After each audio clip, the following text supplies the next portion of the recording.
nosotros en UNICEF pensamos que es muy importante participar de esta nueva manera de llegar a la gente, a los niños, a los adolescentes, a los jóvenes, a los padres, a los abuelos, a todos quienes vienen a disfrutar de este festival.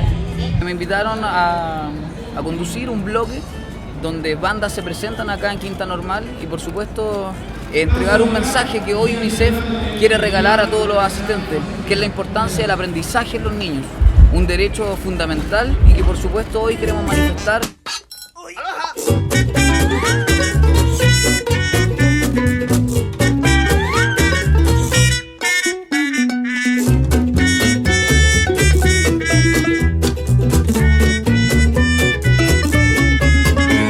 ¿Por qué le gusta jugar fútbol? Qué bacán. ¿Y conocen a Zamorano? A través del deporte nosotros podemos adquirir valores que en la vida son fundamentales. Trabajar en equipo, el esfuerzo, la perseverancia, la disciplina, el compromiso y que no solamente para que nuestros hijos el día de mañana sean grandes profesionales, sino que también mejores personas.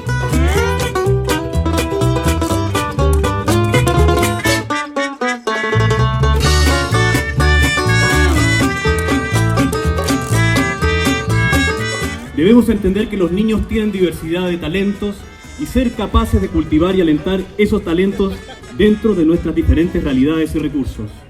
Tenemos que trabajar para que podamos tener escuelas y colegios que no discriminen, que enseñen la no violencia, que crean profundamente en que cada uno de los alumnos puede aprender, que comprendan y valoren la diversidad.